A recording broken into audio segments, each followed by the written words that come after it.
Chapter 3. Arrangements settled.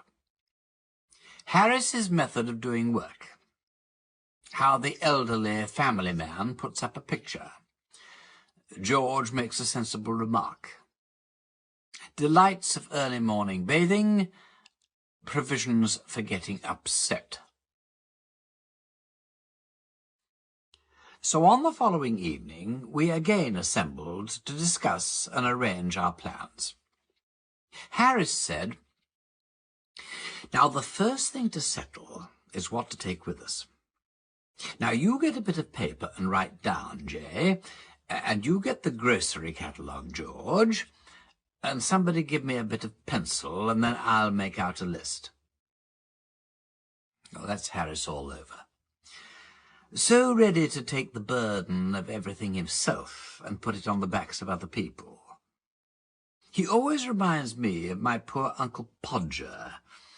You never saw such a commotion up and down a house in all your life as when my Uncle Podger undertook to do a job. A picture would have come home from the frame-makers and be standing in the dining-room waiting to be put up.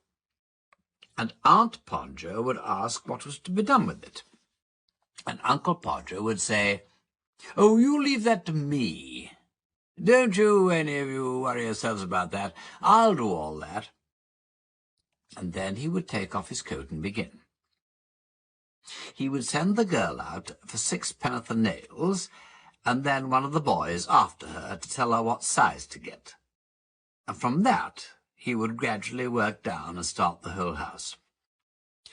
"Now you go and get me my hammer, Will," he would shout, "and you bring me the rule, Tom, and I shall want a step-ladder, and I'd better have a kitchen chair too. And Jim, you run round to Mr. Goggles and tell him Pa's kind regards and hopes his leg's better, and will he lend him his spirit level. And don't you go, Maria, because I shall want somebody to hold me the light. And when the girl comes back, she must go out again for a bit of picture cord. And Tom—" "Where is Tom?" "Tom, you come here. I shall want you to hand me up the picture." And then he would lift up the picture and drop it, and it would come out of the frame, and he would try to save the glass and cut himself. And then he would spring round the room looking for his handkerchief. He couldn't find his handkerchief because it was in the pocket of the coat he'd taken off. And he didn't know where he'd put the coat, and all the house had to leave off looking for his tools and start looking for his coat, while he would dance around and hinder them. "Doesn't anybody in the whole house know where my coat is? I never came across such a set in all my life. Upon my word, I didn't. 6 of you, and you can't find a coat that I put down not 5 minutes ago. Well, of all the—" Then he'd get up and find that he'd been sitting on it, and would call out, No, you can give it up. I found it myself now." I might just as well ask the cat to find anything as I expect you people to find it. And when half an hour had been spent in tying up his finger, and a new glass had been got, and the tools, and the ladder, and the chair, and the candle had been brought, he would have another go. The whole family, including the girl and the charwoman, standing round in a semicircle ready to help. 2 people would have to hold the chair, and a third would help him up on it, and hold him there. And a 4th would hand him a nail, and a 5th would pass him the hammer, and he would take hold of the nail and drop it. "There," he would say in an injured tone, "now the nail's gone." And we would all have to go down on our knees and grovel for it, while he would stand on the chair and grunt and want to know if he was to be kept there all the evening. The nail would be found at last, but by that time he would have lost the hammer. Where's the hammer? What did I do with the hammer? Oh, great heavens, 7 of you gaping round there, and you don't know what I did with the hammer. We would find the hammer for him, and then he would have lost sight of the mark he'd made on the wall where the nail was to go in, and each of us had to get up on the chair beside him and see if we could find it. and we would each discover it in a different place, and he would call us all fools, one after the other, and tell us to get down. And he would take the rule and remeasure, and find that he wanted half 31 3/8 inches from the corner, and would try to do it in his head and go mad. And we would all try to do it in our heads, and all arrive at different results, and sneer at one another. And in the general row, the original number would be forgotten, and Uncle Podger would have to measure it again. He'd use a piece of string this time, and at the critical moment when the old fool was leaning over the chair at an angle of 45 and trying to reach a point 3 inches beyond what was possible for him to reach, the string would slip and down he would slide onto the piano, a really fine musical effect being produced by the suddenness with which his head and body struck all the notes at the same time. And Aunt Maria would say that she could not allow the children to stand round and hear such language. At last, Uncle Podger would get the spot fixed again, and put the point of the nail on it with his left hand, and take the hammer in his right hand. And with the first blow, he would smash his thumb and drop the hammer with a yell on somebody's toes. Aunt Maria would mildly observe that next time Uncle Podger was going to hammer a nail into the wall, she hoped he'd let her know in time, so that she could make arrangements to go and spend a week with her mother while it was being done. "Oh, you women, you make such a fuss over everything," Uncle Podger would reply, picking himself up. "Why, I like doing a little job of this sort."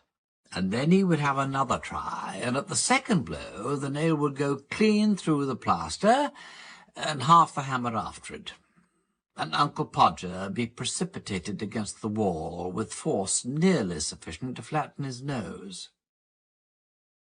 Then we had to find the rule and the string again, and a new hole was made, and about midnight the picture would be up, very crooked and insecure, the wall for yards round looking as if it had been smoothed down with a rake, and everybody dead beat and wretched, except Uncle Podger.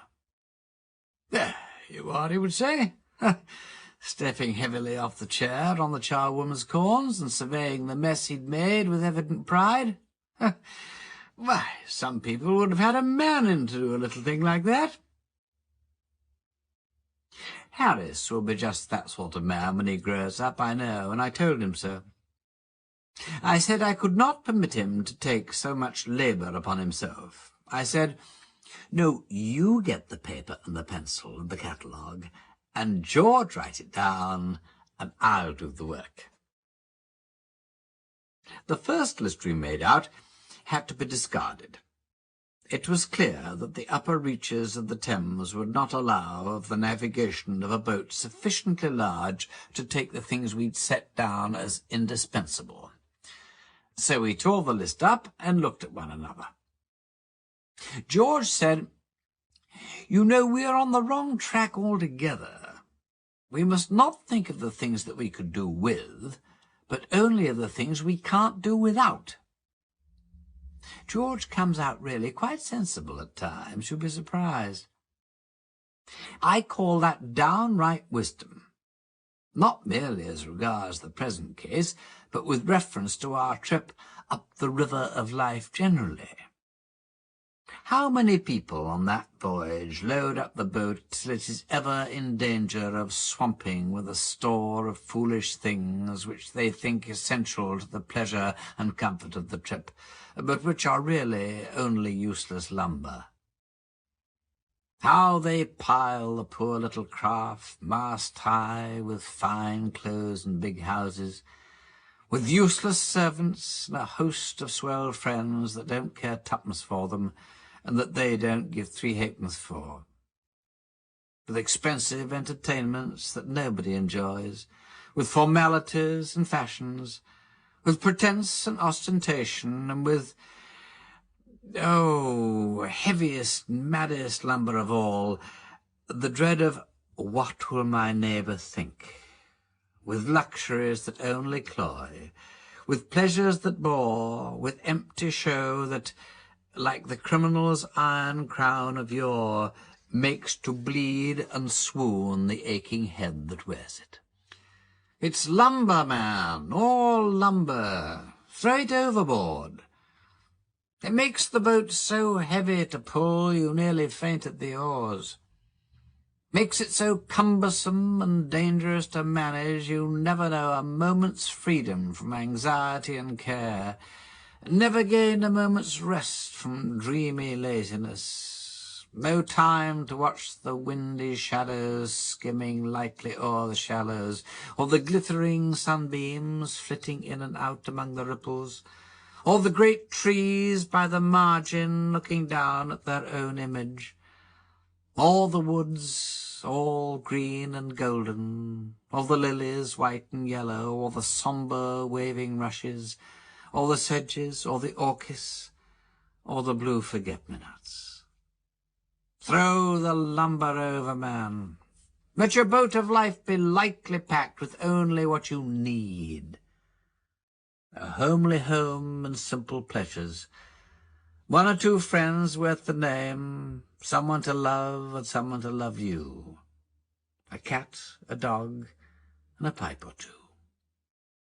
Enough to eat and enough to wear, and little more than enough to drink, for thirst is a dangerous thing. You'll find the boat easier to pull then, and it will not be so liable to upset, and it will not matter so much if it does upset. Good, plain merchandise will stand water. You'll have time to think as well as to work, time to drink in life's sunshine, time to listen to the aeolian music that the wind of God draws from human heartstrings around us, time to... I beg your pardon, really, I quite forgot. Well, we left the list to George, and he began it. We won't take a tent, suggested George. We'll have a boat with a cover. It's ever so much simpler and more comfortable. It seemed a good thought, and we adopted it. I don't know whether you've ever seen the thing I mean. You fix iron hoops up over the boat and stretch a huge canvas over them and fasten it down all round from stem to stern, and it converts the boat into a sort of little house. And it's beautifully cosy, though a trifle stuffy. But there everything has its drawbacks, as the man said when his mother-in-law died and they came down upon him for the funeral expenses. George said that in that case we must take a rug each, a lamp, some soap, a brush and comb, between us, a toothbrush, each, a basin, some tooth powder, some shaving tackle. It sounds like a French exercise, doesn't it? And a couple of big towels for bathing. I notice that people always make gigantic arrangements for bathing when they're going anywhere near the water, but they don't bathe much when they are there. It's the same when you go to the seaside. I always determine, when thinking over the matter in London, that I'll get up early every morning and go and have a dip before breakfast, and I religiously pack up a pair of drawers and a bath towel. I always get red bathing drawers. I rather fancy myself in red drawers. They suit my complexion so. But when I get to the sea, I don't feel somehow that I want that early morning bathe nearly so much as I did when I was in town. On the contrary, I feel more that I want to stop in bed till the last moment, and then come down and have my breakfast. Once or twice virtue has triumphed, and I have got out at 6 and half-dressed myself, and have taken my drawers and towel and stumbled dismally off, but I haven't enjoyed it. They seem to keep a specially cutting east wind waiting for me when I go to bathe in the early morning, and they pick out all the 3-cornered stones and put them on the top, and they sharpen up the rocks and cover the points over with a bit of sand so that I can't see them. And they take the sea and put it 2 miles out so that I have to huddle myself up in my arms and hop, shivering, through 6 inches of water.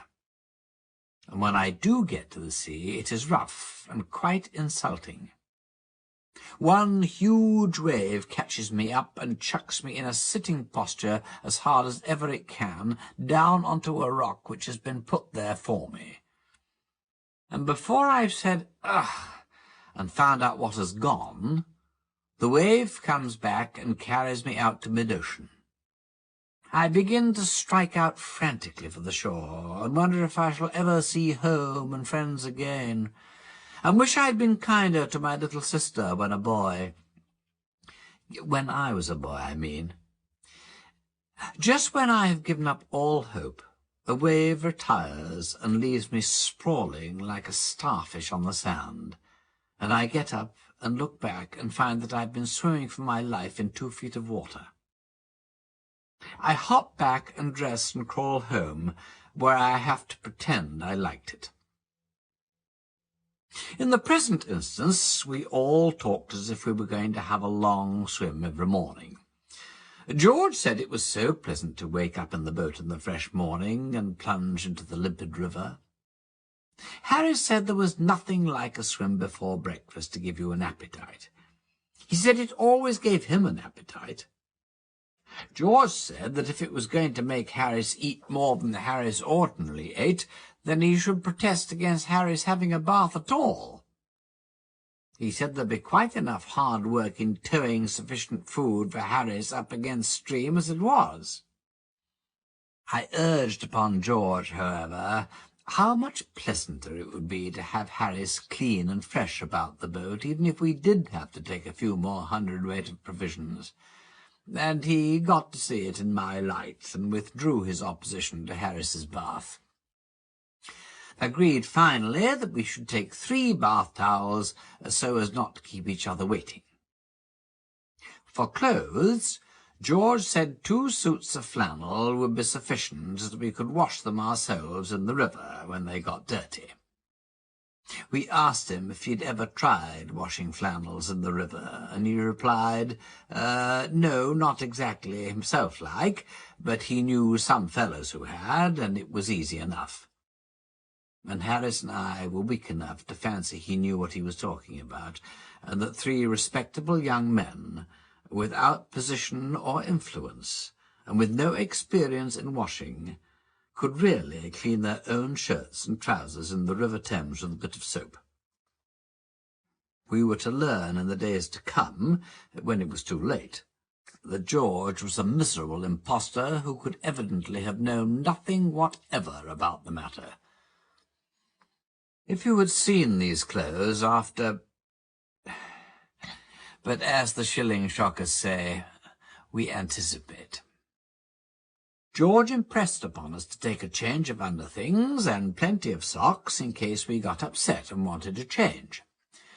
Also plenty of handkerchiefs, as they would do to wipe things. And a pair of leather boots, as well as our boating shoes, as we should want them if we got upset.